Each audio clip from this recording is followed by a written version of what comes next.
এক বছরের অপেক্ষা শেষ হলো, সামনেই মহালয়া।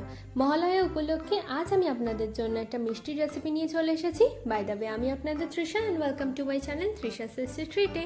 আর আজকে আমি বানাচ্ছি ভাপা সন্দেশ। তাহলে চলুন শুরু করা যাক। এই ভাপা সন্দেশ বানানোর জন্য আমি এখানে 500 গ্রাম দুধের ছানা নিয়েছি। এবার এর মধ্যে 1/4 চামচ মতো এলাচের গুঁড়ো দেব 2 থেকে 3 চামচ মতো চিনি, 1 চামচ মতো গুঁড়ো দুধ, আর অল্প একটু এর মধ্যে জল দিয়ে দিচ্ছি। এবার একটা ভালো করে পেস্ট বানিয়ে নেব। এবার আমি এখানে একটা বাটি নিয়ে নিয়েছি, আর বাটিটার চারিদিকে আমি খুব ভালো করে ঘি লাগিয়ে নেব, যাতে সন্দেশটা বাটিটাতে আটকে না যায়। এবার এর মধ্যে আমি ছানার ব্যাটারটাকে দিয়ে দিচ্ছি, আর এর ওপর থেকে আমি কয়েকটা কেশর ছড়িয়ে দেবো।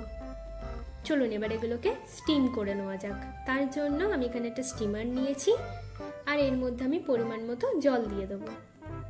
এবার এর মধ্যে আমি বাটিটাকে বসিয়ে একটা প্লেট চাপা দিয়ে দিচ্ছি, দিয়ে 20 মিনিটের জন্য স্টিম করলেই কিন্তু আমাদের ভাপা সন্দেশ একদম রেডি। চলুন এবার এটাকে আমরা সার্ভ করে নিই। আমার ভিডিওটি যদি আপনাদের ভালো লেগে থাকে তাহলে প্লিজ একটি লাইক করবেন, প্রচুর শেয়ার করবেন, আর এরকম আরও ভিডিও পেতে আমার চ্যানেলটিকে সাবস্ক্রাইব করবেন। টাটা।